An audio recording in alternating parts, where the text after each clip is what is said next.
हरिओम. श्रीराम. अंबज्ञ. नाथ स्वागत. नाथ स्वागत. नाथ स्वागत.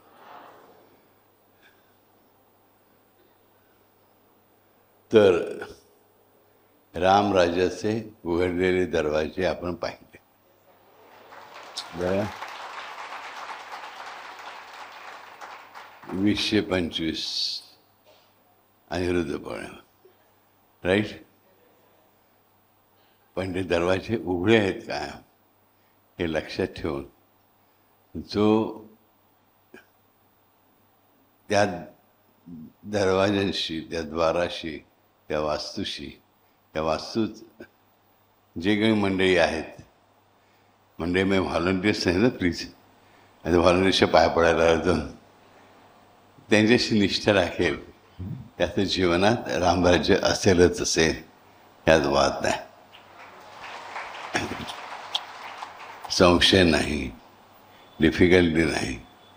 किंबहुना इट इज स्ट्रेट, अगदी जसं छान तसं. तर महत्त्वाची गोष्ट म्हणजे आपल्या पुरुषार्थधामचा, अनिरुद्धधामचा पूर्वरंगाचा पहिला भाग झाला आहे, दुसरा भाग अजून बाकी आहे. त्यानंतर श्रीरंग होईल. श्रीरंग मात्र मी एकटाच असेल तेव्हाच होईल, बाकी कोणाला काही लाईव्ह स्ट्रीमिंग नाही, फोटोग्राफ नाही, काही नाही, काही नाही, काही नाही. ते गुप्तच राहील आणि गुप्त राहणंच उचित आहे. आणि तशी आमच्या मातोश्रींची इच्छा आहे आणि दॅट विल बी फॉरवर्ड. त्यानंतर मात्र उत्सवाला आरंभ होईल. चैत्र महिन्यामध्ये उत्सव मात्र जोरदार असेल. त्यावर एव्हरीबडी इज वेलकम. तुम्हाला आईचं दर्शन होईल, आतील सगळी गोष्ट बघायला मिळेल, उत्सवात सहभागी होता येईल, जे काही ते सगळं काय. आणि मग कायम चालूच आहे. किती दिवस चालू राहणार हे मंदिर, किती दिवस राहणार? तर 4.5 लाख वर्ष.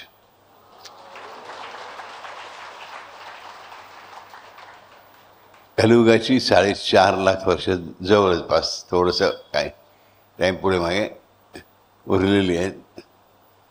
त्यातली पहिली 2.5 लाख वर्ष जी आहेत त्याच्यानंतर एक प्रलय होईल छोटासा, पण मंदिर आपलं राहील व्यवस्थित अगदी, आणि आपले श्रद्धावाने राहतील, जे श्रद्धा नसतील ते.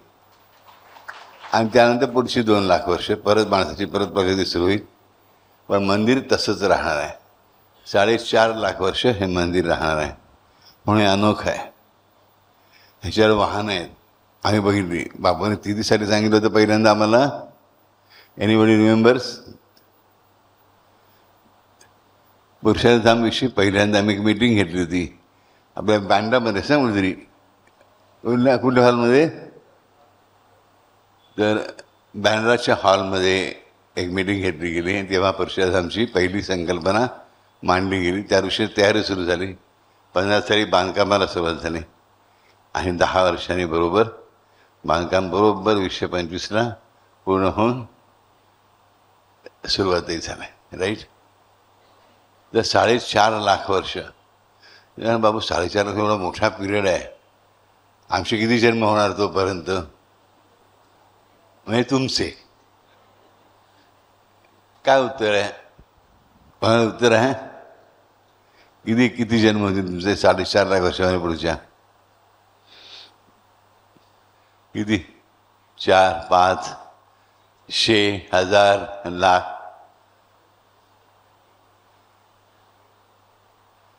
किती?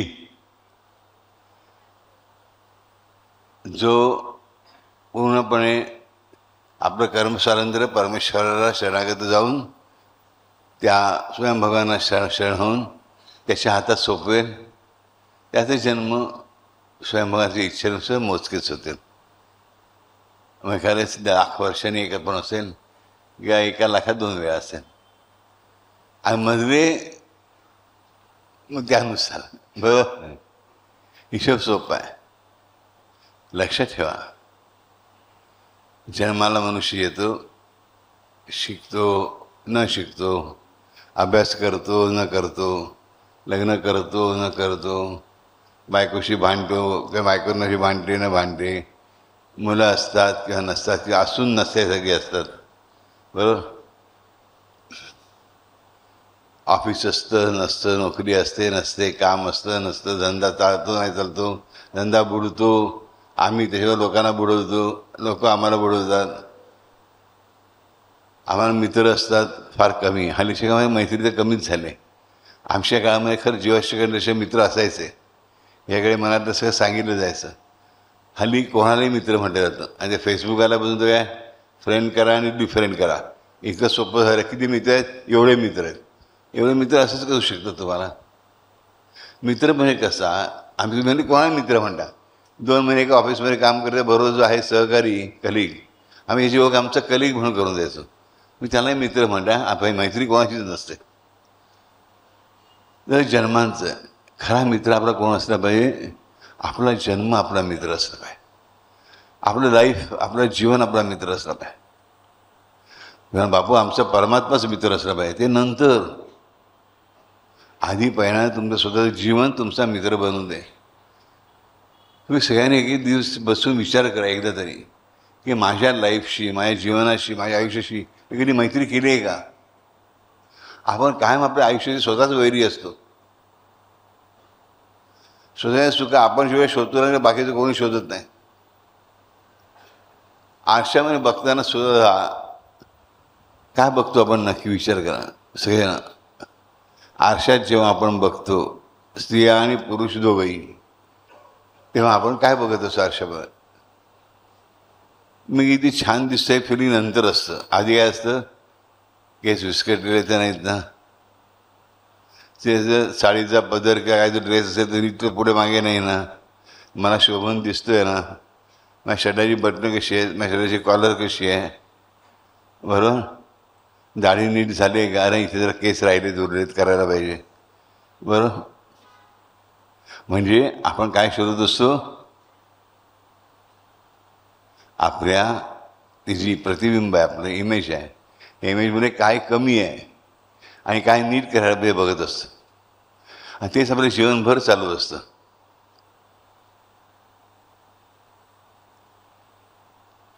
आयुष्यभर आपण जीवनामध्ये एकच गोष्ट करतो, मला काहीतरी बनायचं असतं. अगदी 8-9 वर्ष असं, 2-4 वर्ष असल्यापासून आपल्याला कळायला लागलं आपल्याला काहीतरी बनायचं असतं. म्हणजे शाळेत तो निबंध असतो ना, तुम्ही कोण होणार, मी कोण होणार. मग कोण म्हणतं मी गडी होणार, कोण म्हणतं मी पानवाला होणार, कोण म्हणतं मी पाणीपुरीवाला होणार. त्यामुळे आपली स्वप्न वेगळी असतात. मला पंतप्रधान व्हायचं असतं, मला शिक्षक व्हायचं असतं. मग कोणाचं म्हणतं का मला चोर व्हायचं आहे, मला डाकू व्हायचं आहे, मला लुटेरू व्हायचं आहे, मला राजकारणी व्हायचं आहे, असं काय कोणी सांगत नाही, बरोबर. मुख्यमंत्री व्हायचं आहे, पंतप्रधान व्हायचं आहे, असं काय काय दिलं जातं. मग आपल्याला काहीतरी बनायचं असतं. हे बनण्याची जी प्रक्रिया आहे ना, to become something is a basic problem of our life. मला समजून. आणि पुरुषार्थ खरा म्हणजे काय?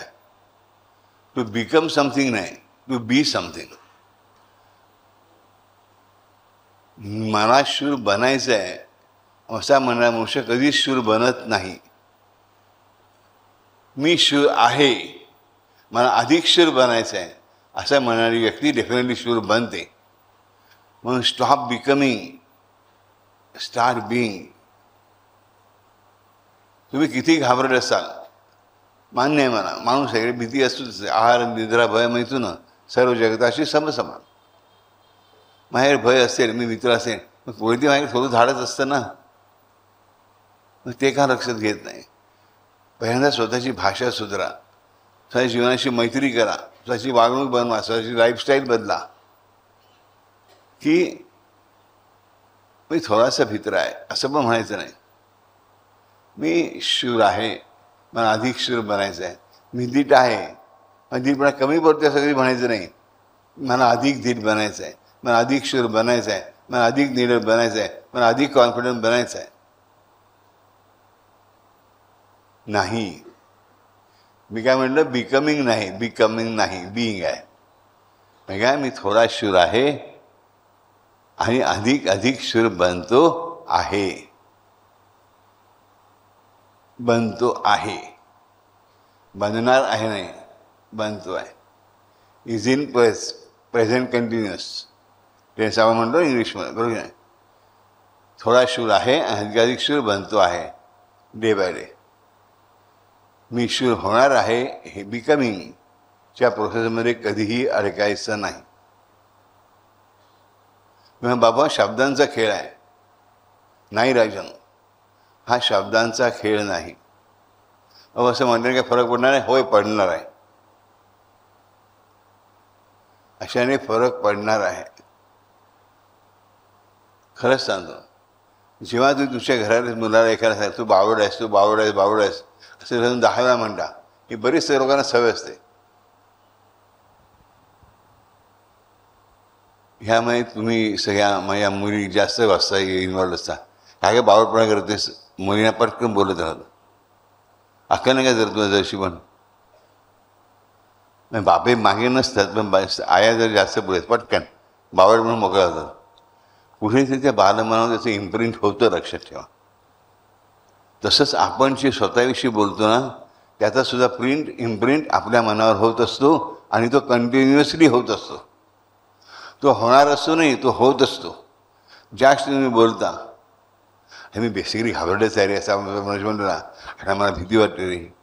किती भीती मनात इम्प्रिंट होऊन गेली, अंतर्मनामध्ये घुसली, आणि मग जिथे भीतीचं कारण नाही, भयाचं कारण नाही, त्या ठिकाणी सुद्धा भीती वाटायला लागते. पण आपलं मन म्हणजे काय? आपलं मन म्हणजे काय? आम्ही साधे विचारतो, मग मोठी स्पिरिच्युअल मोठी फिलॉसॉफिकल गोष्ट नाही विचारत आहे. मन म्हणजे काय?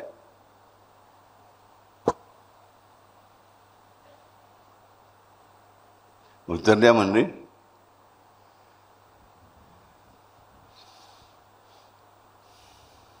आपला मेंदू आहे, मेंदूमध्ये बुद्धी पण आहे आणि मन पण आहे, बरोबर. काही पेशी आहेत मेंदूमध्ये, काही सेंटर्स आहेत की जे मनाच्यासाठी काम करतात. पण मन म्हणून असं काहीच नसतं. मन म्हणजे जिथे विचार येतात आणि जिथून विचार जातात, जिथे विचार येतात आणि जिथून विचार जातात, अशी स्पेस, अशी जागा म्हणजे मन. बापू, आम्ही विचार करतो की विचार करत नाही? येस, तुम्ही तुमच्या बुद्धीने विचार करता, जे तुमच्या मेंदूमध्ये पेशी आहेत, ज्याला ग्रे कॉर्टेक्स म्हणतात. परंतु मन ही गोष्ट अशी जेव्हा विचार असं विचार केला जात नाही. माझं मन विचार खराब करत आहे नाही, माझ्या मनाला सवय लागली नाही. माझ्या मनामध्ये विचार येतो. आपण नेहमी काय म्हणतो, अरे माझ्या मनात असा विचार आला रे एकदम, आणि जसं झालं. म्हणजे मनात विचार येतो हे आपल्या कोणीतरी पहिल्यापासून माहिती आहे. This awkward to me. If you hang this awkward to me, this thought came into my mind. म्हणजे मनात विचार येतो. कुठून येतो? बाहेरून येतो. किंवा तुमच्या बाहेरून म्हणजे बाहेरच्या वातावरणातून येतो, बाहेरच्या व्यक्तीकडून येतो, किंवा तुमच्या आधीच्या जन्मांमधून येतो. हे बाहेरूनच आहे. आलक्षमध्ये पण विचार येत असतो. हे विचार येतात किंवा आमच्या जुन्या मेमरीनुसार अंतर्मनचं आतून बाहेर टाळा करत राहतं. ते विचार येतात, दिवसाला लाखो विचार येतात आणि लाखो विचार जातात. पण मग मनात कुठले विचार इम्प्रिंट होतात? मनावर सगळेच्या सगळे विचार इम्प्रिंट होतात, हे लक्षात ठेवा. तुम्ही दिवसभरात जेवढे विचार करता ते सगळे विचार तुमच्या मनाच्या क्लाउडमध्ये, अशा क्लाउड शब्द बरा वाटतो आपला, बरोबर की नाही? मनाच्या क्लाउडमध्ये स्टोअर झालेले असतात. आणि बरोबर योग्य प्रसंगाला तुमची बुद्धी ते विचार बाहेर काढते, तुमच्या समोर आणते. मग साधी गोष्ट आहे. तुम्ही लहान असताना कुठे समजा मुंबईत राहतात, परळला, दादरला, कुठे मुंबईत राहतात, आणि नंतर आता जागा बदलत परळहून दादर, दादरहून बँड्रा, बँड्राहून अंधेरी, अंधेरीहून बरुरी, बरुरीहून विरार, विरारहून पालघर, पालघरहून डहाणू, असा प्रवास करत करत बरं माणूस चालला आहे बाहेर बाहेर बाहेर. तर गोष्ट कशी आहे की अशी आम्ही जागा बदलत जातो. प्रत्येक ठिकाणी आपल्याला ॲडजस्ट करता नव्या ह्याच्यामध्ये आपल्याला वाटतं कसं ॲडजस्ट करणार मी, बरोबर? मग ॲडजस्ट होतोच की नाही. हल्लीची मुलं पटापट नोकऱ्या बदलतात. 1-1.5 वर्षात स्टॅग्नन्सी आली, काय विशेष काय बदल होत नाही. बदला नोकरी. पहिल्या काळामध्ये कसं एकदा चिकटला की चिकटला, आईवडिलांसुद्धा खात्री असायची आता सरकारी नोकरी आहे, गव्हर्नमेंट नोकरी आहे, आता लागल्यामध्ये आयुष्यभर रिटायरपर्यंत काळजी नाही. हल्लीच्या काळामध्ये कोणी 5 वर्षाचा जर टिकला ते आहे, what are you doing 5 years, so boring. पण तिकडी नोकरी बदलल्यानंतर मनुष्य नवीन वातावरणाशी आपोआप ॲडॉप्ट करतो, जुळवून घेतो, त्याची भट्टी तशी बनते, ही लाईफस्टाईल तशी बदलते. म्हणजेच काय, आपल्या प्रत्येक मानवामध्ये स्वतःला बदलण्याची, स्वतःला वातावरणाशी अनुकूल असं ॲडजस्ट करण्याची कपॅसिटी आहे. म्हणजेच मला काही बनायची आवश्यकता नाही. मी ज्या परिस्थितीत टाकला जातो त्या परिस्थितीनुसार मी आपोआप बदलतो. हे सगळं आपोआप घडत असतं, हे पहिल्यांदा लक्षात घ्या. तुम्ही श्वास घेता, प्रयत्नपूर्वक घेता का रे श्वास, हो किंवा नाही? तुमची हार्ट बिटिंग चालू आहे, ते तुम्ही प्रयत्न हार्ट चालू होता, a pump 1, pump 2, pump 3, pump 4, pump 72, नाही ना. तसं लक्षात ठेवा, तुमच्या जीवनामध्ये सगळे बदल जे घडवून आणायचे असतात ते तो घडवून आणत असतो. बाबू आम्ही प्रयत्नच करायचे नाही का, प्रयास करायचे, आम्ही आयडल बसून राहायचं का, अशीपणा करायचं का, अजिबात नाही. तुम्ही तुमचे श्रम करा. मला बॉडी बनवायची आहे, मी जिममध्ये जाईन, व्यायामशाळेत जाईन, चांगला व्यायाम करेन, मी चांगलं खाईन, मला चांगला पहिला नंबर मिळवायचं काढायचं आहे, मी अभ्यास करीन. परंतु अभ्यास करताना सुद्धा लक्षात ठेवा की मी अभ्यास करू शकतोय, ही त्याची कृपा आहे, तो करून घेतोय. अभ्यास करता करता मला शिंक आली, हे पण कोणी आणली, त्याने आणली. नेमके परीक्षेला 8 दिवस उरले आणि मला ताप आला, कोणी आणला, त्याने आणला. मग तोच निस्तरेल काय करायचं ते, एवढा विश्वास पाहिजे. बापू आमचे शत्रू आमच्या विरुद्ध कारवाया करतात, त्याचं काय, लक्षात ठेवा. शत्रूने किती कारवाया केला त्याचा परिणाम काय व्हायचा हे तो ठरवतो. कारवाया करायची त्याला काही हे असेल, म्हणून त्याचा परिणाम काय होणार आणि कितपत होऊ द्यायचा हे तो ठरवतो. मग कशानुसार, तुमच्या भक्तीनुसार. तुमध्ये प्रेम राम के जुना, जुना काय 10 गुणा. पण आम्ही काहीच करणार नाही एरवी आणि फक्त तू आमच्यासाठी धाव, ते होणार नाही. मग लक्षात ठेवा की स्टार्ट बिईंग, मी असा आहे. म्हणा बापू आम्ही म्हणतो ना, मी लाचार आहे, मी गरीब आहे, मी भिकारी आहे, माझे पैसा नाही आहे, हेच चुकतं आहे. अशा निगेटिव्ह गोष्टी बोलायच्याच नाही की नाही, मला इम्प्रिंट होतात. आणि निगेटिव्ह गोष्टी एकदा इम्प्रिंट झाल्या की त्या काढणं खूप कठीण पडतं. पहिल्यांदा मनाला सांगायचं स्वतःच्या बुद्धीने की माझ्याकडे आहे, माझ्याकडे सगळं आहे, थोडं थोडं असेल पण आहे, आणि माझा भगवंत मला जेवढं आवश्यक आहे तेवढं देणारच आहे. हे देणं त्याचं म्हणजे रामराज्य. जेव्हा जे जे आवश्यक असतं तेथे पुरवलं जाणं आपल्याला म्हणजे रामराज्य. परंतु आमच्यापेक्षा कशी असते, माझ्या शेजारीने गाडी घेतली मग मी 2 गाड्या घेणार, त्याचं कर्ज देवा तू फेड, लापा मारेन असं देव म्हणतो. ही तुमची गरज आहे का, नाही. तुमची आवश्यकता आहे का, नाही. Is this your need, no. हा फक्त शेजाऱ्यांचा मत्सर आहे, त्या शेजाऱ्याचा मत्सर आहे, बरोबर. साधी गोष्ट सांगा, एकदा आपल्या दादांकडे भरपूर मंडळी येतात, दादा कसे काय सहन करतात मला कळत नाही. मुलाला 12वी मध्ये 39% मार्क, 39% मार्क, 39.4%. एंट्रन्स एक्झाममध्ये 200 पैकी 42 मार्क. दादा ह्याला इंजिनिअरिंगला जायचं, 10च्या पोळ्यात गोळा उठला. दादा ना काय उत्तर यायचं एक बराच काळ समजत नव्हतं. दादा जमेल ना ह्याला, बाबू बघतील ना, हे धाडस किती. मला सांगा 39% मार्क 12वीला पडलेले आहेत, एंट्रन्स एक्झाममध्ये 200 पैकी 42 मार्क आहेत. अरे बाबा,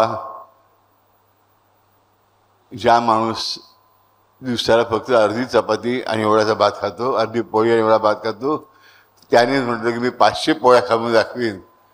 तर खायला नंतर काय परिस्थिती होईल, पहिल्या 10 पोळ्यामध्येच आम्ही जातो आमच्या गावा, आमचा राम राम घ्यावा. बरोबर. पण धाडच बघा किती. असा वेळेपणा नाही करायचा यार. माझा देव आहे तो बघणारच आहे, पण असा मूर्खपणा केला तर तो मुळीच बघणार नाही, मी गॅरंटी सांगतो. ते 39% मिळणारा मुलगा इंजिनिअरिंगला घराला पाठवण्यात अर्थ नाही, पण आम्ही पाठवतो.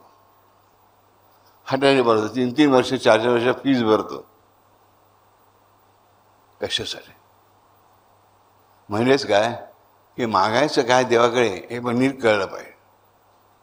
चुकीच्या गोष्टी करून चालणार नाही. आम्ही आमच्या कल्पना, आमच्या ज्या अपुऱ्या इच्छा असतात त्या मुलांवर लादतो. होतं काय, मुलांना ते ओझं परवडत नाही.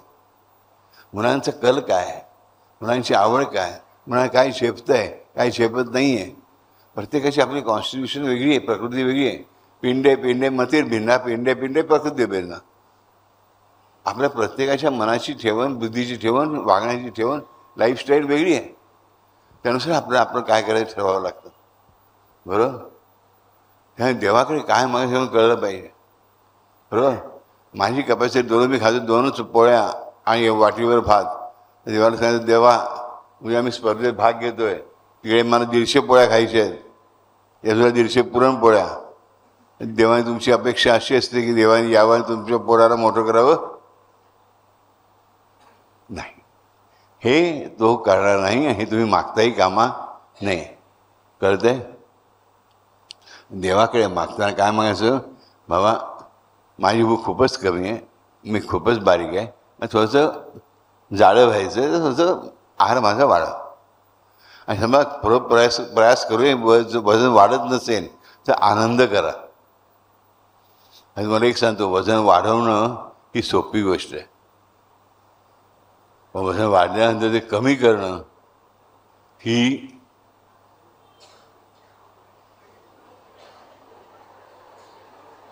लय डेंजर गोष्ट आहे. मी स्वतःच्या अनुभवानं तुम्हाला सांगू शकतो, ही खायची गोष्ट नाही. खरोखरच वजन कमी करणं ही खायची गोष्ट नाही, का नाही खायचीच गोष्ट आहे. बरं. मग किती पडलं, किती जण जमतं आपल्याला, तिकडे भगवंताला सांगायचं, भगवंता टेक ओव्हर, मी माझे प्रयास करीन, तू बघ आता काय करायचं. पण दररोज आरशामध्ये बघून मी जाडा आहे, मी जाडा आहे, मी जाडा आहे, मी जाडा आहे असं म्हणत राहिलात तर तुमचं वजन कधीच कमी होणार नाही. मी दररोज चालायला जातो, मी माझी लाईफस्टाईल बदलतो, माझी खाण्याची पद्धत बदलतो, खाण्याची क्वांटिटी बदलतो, पण मी लठ्ठ आहे, मी खूपच ओबेज आहे असा विचार करायचा नाही. मला फिट राहायचं आहे, बस एवढंच वाक्य वापरायचं. काय म्हणायचं, मला फिट राहायचं, त्यासाठी मला लाईफस्टाईल बदलायची. स्वतःची उणी स्वतःच काढत राहताना ते बंद करा. रामराज्यामध्ये एक छोटीशी गोष्ट तुम्हाला सांगायची आज. हे सगळं जे आतापर्यंत बोलणं आलं विचारांचं आपल्या, त्याच्याशी संबंधित. राम राज्यावर बसला, राज्यकारभार सुरू झाला. तिकडे सगळं सौख्य आनंद, दुःख 5 वर्षात येतच होतं, पण त्याच्या मात केली जात होती. यामध्ये सहाय्य मिळत होतं. लोक विनाधार निराधार असे अजिबात नव्हतं. असं आलं नसताना एक दिवस राम आपल्या तिन्ही भावांना घेऊन, लक्ष्मण भरत शत्रुघ्न तिन्ही भावांना घेऊन नगर प्रदक्षिणेसाठी निघतो. नगर प्रदक्षिणा म्हणजे नगरमध्ये एक फेरी मान, नगरामध्ये फेरी मान. तर ते चौघे रथा एकाच रथावर बसून 4 भाऊ निघतात. मग तो राम पुढे तर कोणीच येत नाही मनुष्य भेटायला आपल्याला. शिष्य काय असते की लोक आपल्याला भेटायला यावे, लोकांनी आपली काय बोलण्याचं सांगावं, आपल्या कानावर घालावं. त्याला कळत नाही का बरं असं झालं. मग ते पुढे मागे बघतो. ते म्हणाल बापू रामाला काय कळत नाही, असं कसं होईल. अरे गोष्ट आहे, समजून घ्या. नसते फाटे फोडायचे नाही. रावणाने सीतेला पळून रामाला माहीत नसेल का. रामाने शोध घेतलाच ना, दुःख केलंच ना. तसं हे रामाला कळलं नाही की लोक काही येत नाही. त्याने मागे वळून बघितलं, ही भरी मोठी सेना चालत होती त्याच्या मागून. पुढे बघितलं, हे सगळे मंत्री परिषद पार्षद चालले होते. उजव्या बाजूला बघितलं तर सगळे वानर चालले होते. डाव्या बाजूला बघितलं तर सगळी अस्वलं चालली होती. अरे बापरे, आधी ह्या अशा लोकांमधून रामाबरोबर येणं पोचणार कोण. रामाने लक्ष, हे काय बरोबर नाही. राम म्हणा मी गर्दीत उतरतो. राम गर्दीत उतरला. तर राम जसा पुढे सरकायचा तशी ही सगळी गर्दी पण पुढे सरकायची. सगळे वानर एका बाजूने, सगळे अस्वर एका बाजूने, मग पुढच्या बाजूला मंत्रिमंडळ परिषद पार्षद, मागच्या बरोबर सगळं सैन्य. रामाने विचार केला, हे लोक काही मला कोणापर्यंत पोचू देणार नाहीत. म्हणजे सगळ्यांना आज्ञा केली, सगळ्यांनी बाजूला व्हा, मला रस्ता करून द्या. रस्ता करून द्या म्हटल्याबरोबर त्यानं शांतपणे शांतपणे ओबिडियंटली बाजूला झाले. आणि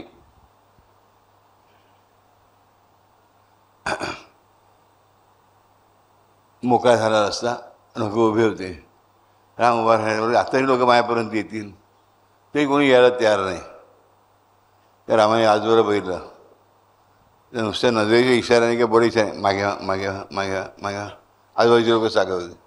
आणि कोणी काही बोलायचं नाही. रामाने म्हटलं कोणीही काही बोलायचं आहे म्हटल्यानंतर जे राज्यातले प्रयोजन होते त्यांनी तेच ओबिडियन्स सगळ्यांच्याकडे होतं रामाबद्दल. रामाचा शब्द ऐकला गेलाच पाहिजे. ते बोलायचे, आम्ही कसं बोलणार. रामाने सांगितलं कोणी काही बोलायचं नाही. आता रामाने परत बघितलं, कोणीच काही बोलत नाही. अरे बापरे, ह्याने माझ्या शब्दाचा अर्थ वेगळा घेतला. ते राम म्हणा फक्त प्रयोजनाने बोलायचं पाहिजे, बोलू शकतात. काय म्हणला, प्रयोजन बोलू शकतात.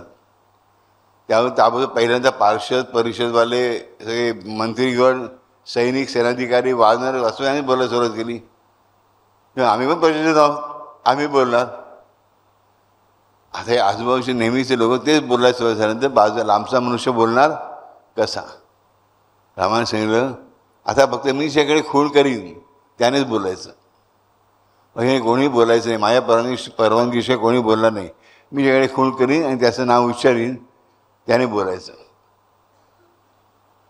तिकडे एक वयस्कर मनुष्य उभा असतो. राम त्याकडे बोल करतो, त्याचं नाव विचारतो. हा म्हण बोल ना. तो फक्त रामाकडे बघत राहतो. आम्ही म्हणतो आता माझं वय झालं, खूप उशीर आला सांगायला मला काय पाहिजे म्हणून विचारायलाच. आता ह्या वयामध्ये काय मागून उपयोग आहे. नमस्कार करतो आणि बसतो. दुसऱ्या बाजूला एक स्त्री उभी असते. रामच्याकडे बोट करतो. म्हणतो बाई काय म्हणता बोला. काय म्हणणार देवा. ऑलरेडी माझ्यासाठी एक सवत आणून डोक्यावर ठेवली.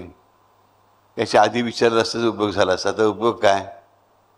असू दे देवा, नमस्कार. ती मागे जाते. तिसरी व्यक्ती पुढे येते. राम खूण करून बोलावतो म्हणून. राम त्याला विचारतो वत्सा काय हवं आहे तुला, काय म्हणतोस तू. मला काहीच म्हणायचं नाही, कंटाळा आला आहे. राम का बरं कंटाळा आला आहे. अरे तुझ्या राज्यकारभार एवढा सुंदर चाललेला आहे, सगळं मनाजोगं चालतं, सगळं चांगलं चाललं आहे, काही प्रॉब्लेमच नाही, काही जीवनात मजाच नाही उरली. तेच सकाळी दररोज उडायचं, तसं सुरळीतपणे कामावर जायचं, शेतावर जायचं, शेतानं परत यायचं. शेतावर पीक कधी व्यवस्थित येणार, पावसाळ्याच्या वेळेस पाऊस पडणार, ऊन पडणार, काही त्रास होणार नाही, काही आजार पण नाही, काही नाही काही नाही काही नाही. कंटाळा आलाय जगायचा मला. काय म्हणाला, कंटाळा आला आहे जगायचा मला, आणि जीवनामध्ये काही प्रॉब्लेमच उरलेला नाही. रामा तुझं रामराज्य आवर. काय म्हणतो? रामा तुझं रामराज्य आवर.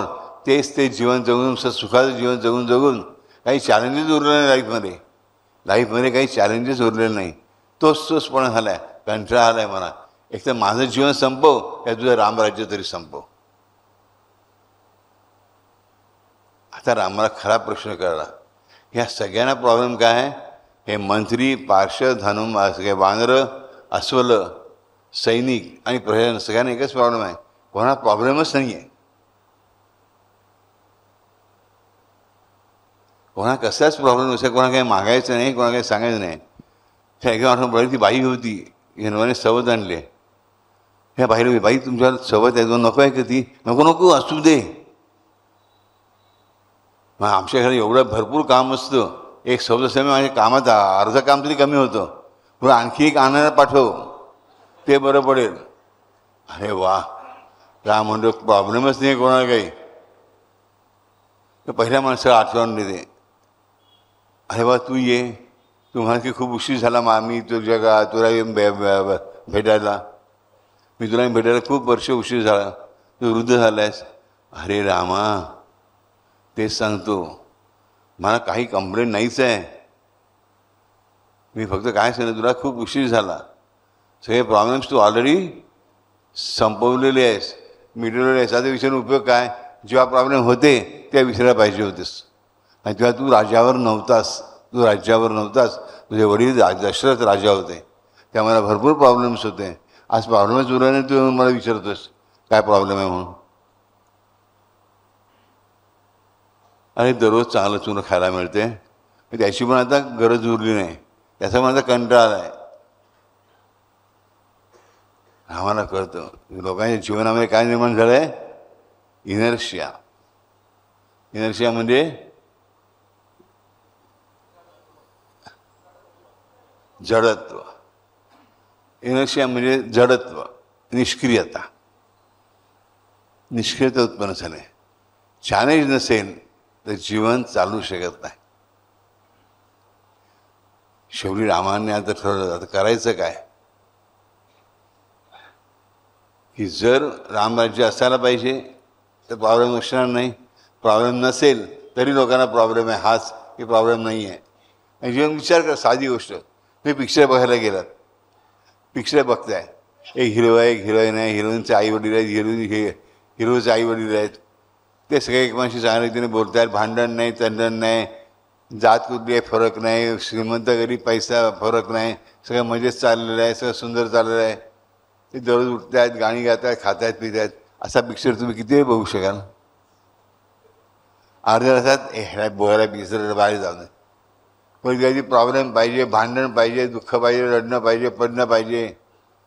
मदत करू रे संतोषी माता, कोणी गायला पाहिजे, बरोबर. मग त्यानंतर आपण गाऊ शकेल, बरोबर की नाही? मी म्हणता, मैं तो आरती उतारू रे संतोषी माता. जय संतोषी माता, संतोषी माता जय जय माँ, जय जय संतोषी माता जय जय माँ. ही संतोषी माता आली कुठून? हा प्रॉब्लेम पडला. आम्ही आधी कधीचं नावसुद्धा ऐकलेलं नव्हतं. मी 1818 पुराणं वाचलेली होती, सगळे वेद वाचून माझे झालेले होते. संतोषी माताच्या प्रस्ताव पसरलं गेले तेव्हा जो उठला तो संतोषी मातेचं व्रत करायचा. मुंबईमध्ये एकही संतोषी मातेचं मंदिर नव्हतं, कुठेही भारतामध्ये नव्हतं. फक्त एका ठिकाणी रेफरन्स आहे, गणपतीच्या मुलीचं नाव संतोषी आहे. पण ते सुद्धा पुराणामध्ये आणि ऑफिशियल पुस्तकामध्ये नाही, एका कथासरी सागरमध्ये. पण आपला कोणा प्रश्न पडला की माता करून आली नाही, तुम्ही सांगा की किती लोकांनी संतोषी मातेचं व्रत केले त्या काळामध्ये? अरे टाळले आत खोडी तुम्ही. नक्की सांगतो मला, मी जे 40 वरचे आहेत, 45 वरचे, संतोषी मातेची पुस्तिका मिळायची. हा पुस्तक नाहरी वैभवलक्ष्मी मिळतात ना तशी, ते वाचन पठण पुस्तक वाटली जायची की तुम्हाला जर फळ मिळायचं असेल तर 21 स्त्रियांनी पुस्तिका वाटा. अरे तुम्हाला सांगतो, माझ्या आईकडे एक दिवस आईने विचार सांगितलं, अरे बापू इकडे. म्हटलं काय ग? हा गठ्ठा बघ, 186 पुस्तिका होत्या. नाही, स्त्रिया आणून देतात संतोषी मातेचं व्रत करा म्हणून. मग तू केलंयस का? नाही. माझी संतोषी माताने, माझा संतोष नावाचा पिता आहे, तो याने माझं भरपूर सगळं केलेलं आहे. माझ्याकडे संतोषच संतोष आहे. आणि माझी जी देवी उभी आहे जगदंबा, तिच्यामध्ये संतोषी माता कोणी असेल तर असेलच. बरोबर. संतोषी मातेचं नाव घेण्याचं कारण काय? काय सांगण्यासाठी की आपण किती सहजतेने आपल्या सनातन धर्मामध्ये नवीन दैवता सुद्धा स्वीकार करतो. ही भारताची मानसिकता आहे. आपल्याला माहिती असतं की देव कुठलाही असो, माझी माहिती तो केशव आहे. केशव म्हणजे शवाच्या पलीकडे, आखरीच्या पलीकडे जे परब्रह्म आहे तेच विविध रूपाने खेळत आहे. मग तेच लक्षात ठेवा की माझ्या जीवनामध्ये सुद्धा जो प्रत्येक प्रॉब्लेम येतो तो सुद्धा माझ्या भगवंताचं एक एक स्वरूप असतं. आपण तुमच्याकडे किती जण करुणा त्रिपदी ऐकतात दररोज? मी सांगितल्यापासून शांत होई श्री गुरुदत्ता मम चित्ता, एवढेच लोक. अरे अरे अरे अरे, मी सगळ्यांना दररोज ऐकायला सांगितलं होतं ना.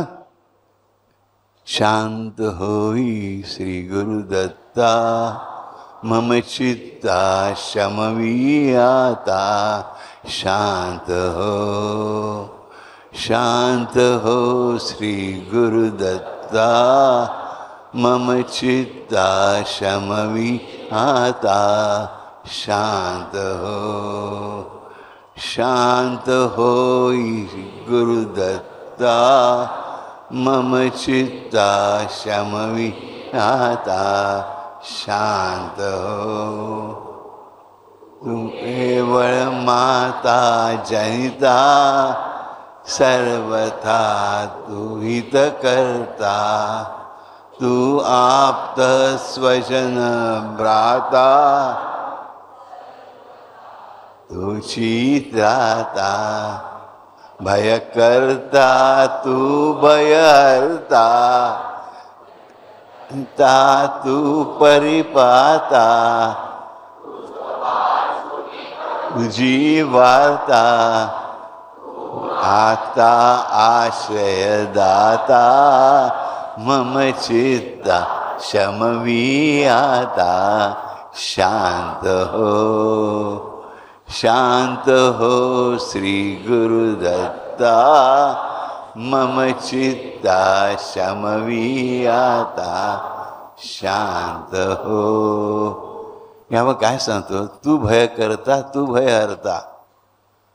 म्हणजे तो एकच अल्टिमेट दत्तगुरु परब्रह्म आहे. तोच भय निर्माण करणार आहे, तोच भय दूर करणार आहे.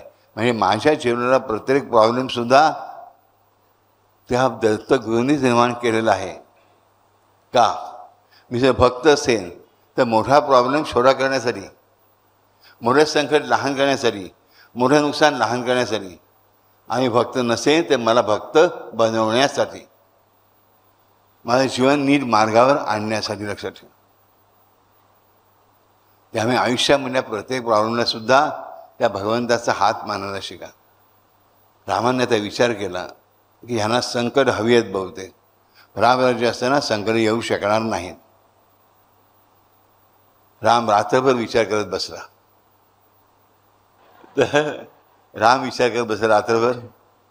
राम जागा म्हणून लक्ष्मण जागा, भरत जागा, शत्रुघ्न जागे, जानकी म्हणजे आपल्या रूममध्ये बसून जागी, जानकी जागी, पण बाकीच्या तिघीजणी पण जाग्या, मुलं आणि सुना जागे आहेत म्हणून तिन्ही माताही जाग्या. हे सगळे जागे आहेत म्हणजे सुमंत आणि मंत्री जागे, हनुमंत जागा, सुग्रीव जागा, विभीषण जागा, द्वारपाल जागे म्हणून सगळी प्रजा जागी. सगळ्यांच्या मनात एकच प्रश्न, रामाला काय प्रॉब्लेम आहे? कळलं? प्रत्येकाला प्रश्न, रामाला काय प्रॉब्लेम आहे? प्रत्येक जर रामाचा प्रॉब्लेम सोडण्याच्या मागे लागला, 1 दिवस झाला, 2 दिवस झाले, 3 दिवस, राम महालातून बाहेरच पडत नाही आहे आणि विचार करतोय. काय विचारामध्ये? अयोध्येचा प्रत्येक रहिवासी विचार करायला लागला की रामाला काय प्रॉब्लेम आहे. रामाच बाबाने आम्हाला कसा दूर करते, तो काय प्रॉब्लेम आहे हे शोधायच्या मागे लागले आधी. आणि मग ज्याने जे जे वाटतं हा असू शकतो, हा असू शकतो, हा असू शकतो, तो प्रॉब्लेम सोडायच्या मागे सगळे लागले. 7 दिवसांनी सुमंताने विचारलं, महाराज 7 दिवसामध्ये खाणेपिणे का केलं नाहीत, महाराज बाहेर आला नाहीत, पण आज नगरफेरीची वेळ आहे, येणार का? राम म्हणाला येणं आवश्यक आहे, ते मी विरोध घेतलेला आहे, 7 दिवसांनी एक नगर प्रदक्षिणा करणार. राम बाहेर पडतो. रामाला दिसतं की लोक एकदम टवटवीत आहेत, शरीर एकदम प्रसन्न आहेत, उत्साहाने भरलेले आहेत, आनंदात आहेत. त्याने खून केला, लोक बोलायला सुरुवात केली दोघांनी. रामाला प्रश्न पडला, हा बदल कशाने झाला?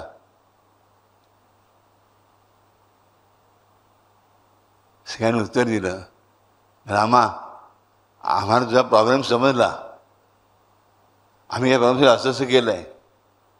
काय मजा आली काम करताना? देवा तुला आवडलं का? प्रत्येकाला सुचलेला प्रॉब्लेम वेगळा होता, प्रत्येकाला मिळालेलं सोल्युशन वेगळं होतं, प्रत्येकाचा मार्ग वेगळा होता, प्रत्येकजण सुखी होता. हे आम्हाला कळलं की मी ह्यांना प्रॉब्लेम नको म्हणून प्रयास करायला गेलो आणि फसलो. ह्यांना प्रॉब्लेम झाले, ह्यांना काय प्रॉब्लेम आहे असा मी विचार करायला बसलो आणि ह्यांचे प्रॉब्लेम दूर झाले. याचा अर्थ काय? ही गोष्ट आम्हाला काय सांगते की तुम्ही तुमच्या जीवनातला प्रॉब्लेम सोडवताना म्हणजे तुम्ही देवाच्या जीवनातला प्रॉब्लेम सोडवत असता हे लक्षात घ्या. पहिल्यांदा तुम्ही लक्षात घ्या, जर मी श्रद्धावान आहे तर माझं जीवन माझ्या देवाचं जीवन आहे. मी माझ्या जीवनातला प्रॉब्लेम सोडवतो आहे, मी माझ्या देवाच्या जीवनातला प्रॉब्लेम सोडवतो आहे. आम्ही देवाचा प्रॉब्लेम सोडवायला सुरुवात केली की आपोआप माझा प्रॉब्लेम सुटतो. बघा ही गोष्ट सांगते आपलं. लोकांना फक्त भास झाला की रामाच्या जीवनात प्रॉब्लेम आहे, आणि विचार करायला सुरुवात केली, सोडवायला सुरुवात केली, त्यांचे स्वतःचे प्रश्न मिटले. मग त्यासाठी श्रद्धावान असावं लागतं. हे जीवन माझं नाही, रामस्य दासोस्म्य हम, मी रामाचा दास आहे. माता रामो मत्पिता रामचंद्रा, स्वामी रामो मसखा रामचंद्र, सर्वस्वं मे रामचंद्रो दयालु, नान्यम जाने नैव जाने न जाने. नान्यम जाने नैव जाने न जाने, न अन्यम जाने, दुसरं काहीही मी जाणत नाही. नान्यम जाने नैव जाने न जाने, आणि जाणण्याची मला आवश्यकताही वाढत नाही. माता रामो मग पिता रामचंद्र, स्वामी रामो मग सखा रामचंद्र, सर्वस्व मे रामचंद्र. सर्वस्व म्हणजे सर्वस्व. माझं सुखही आणि माझं दुःखही रामाचं आहे, माझं प्रॉफिटही आणि माझं लॉसही रामाचं आहे, माझ्या अडचणी आणि अडचणीचा उपायसुद्धा रामाचा आहे. सर्वस्व मे रामचंद्र दयालु, नान्यम जाने, आणखी काही जाणत नाही, नैव जाने जाने, आणि आणखी जाण्याची इच्छा देखील नाही. मोठ्या मोठ्या परमार्थिक गोष्टी करायची आवश्यकता नाही. तो राम साधा आहे.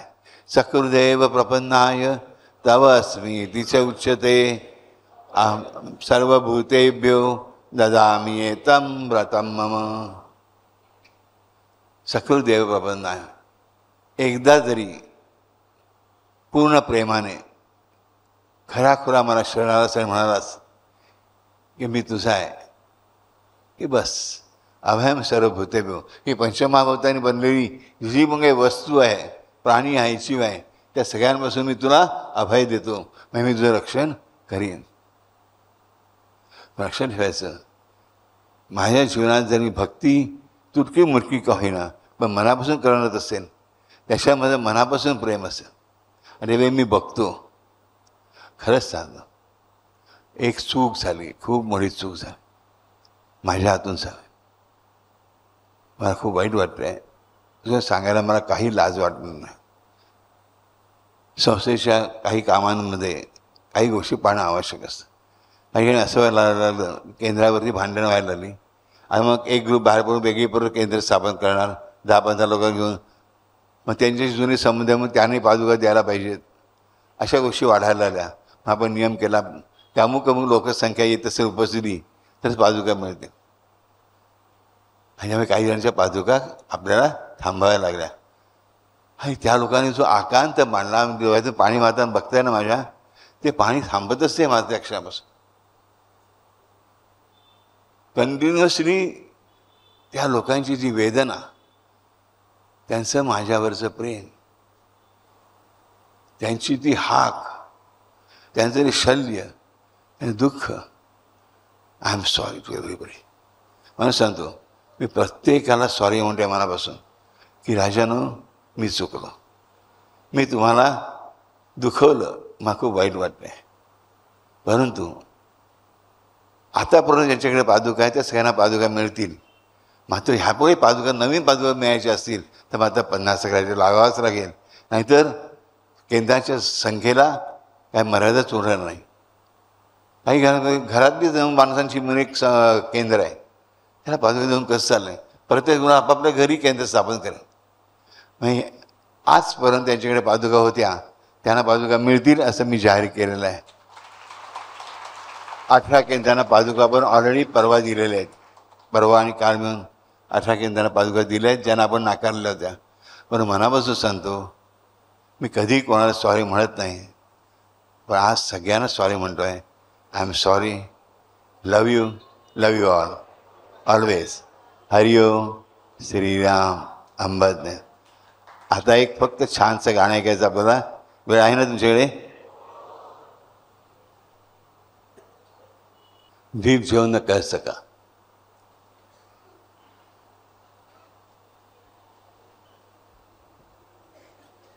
ज्यांना गाता येते ते गाऊ शकतात ना प्लीज. आणि ज्याता गाता येते ते सुद्धा हळूहळू गाऊ शकतात. मी गातो तर तुम्ही कशानं काय यायचं नाही. अरे मोबाईल काढा आणि लिरिक्स बघा ना. काय अशी नुसते ढोम. लिरिक्स म्हणजे टेक्स्ट मिळतं ना तुम्हाला मोबाईलवरती, मग बघा की परत उडायला 10 मिनिटं तो मग गाणं संपून जायचं. येस लगा दो.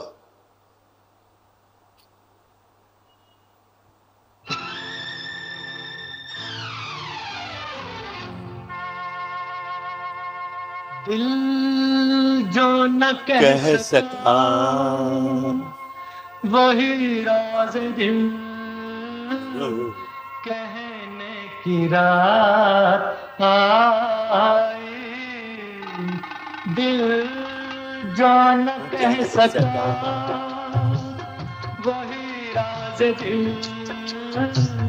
कहने की रात आई. दिल जो न कह सका.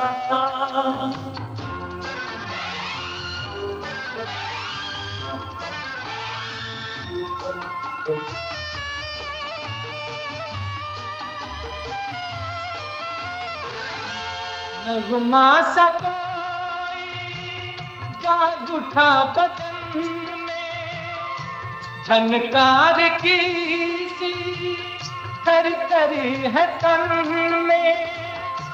झनकार की सी थर थरी है तन में. हो मुबारक तुम्हें किसी की लरजती सी बाहों में रहने की रात आई. दिल जो न कह सका.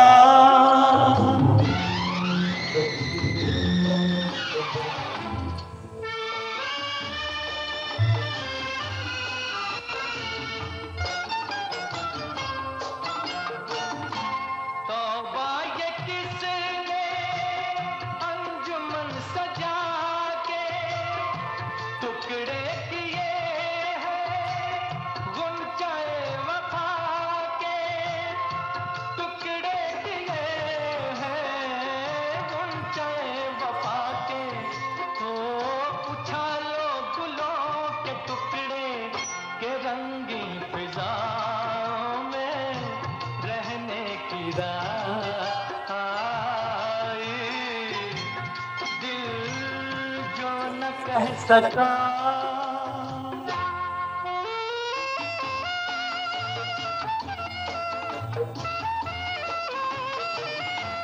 चलिए मुबारक जश्न दोस्ती का, दामन तो थामा आपने किसी का, दामन तो थामा आपने किसी का। हो हमें तो खुशी यही है, तुम्हें भी किसी को अपना कहने की रात आई, दिल जो न कह सका।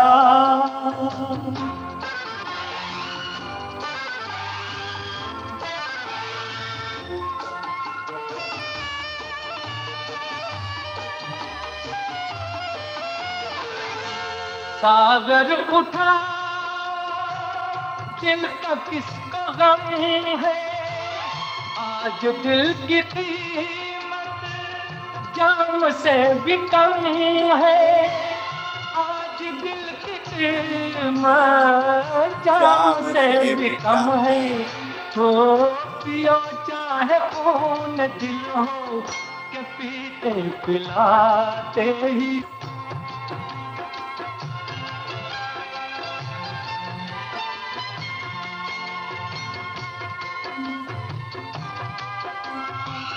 वही राज दिल कहने की रात आई, दिल जो न कह सका।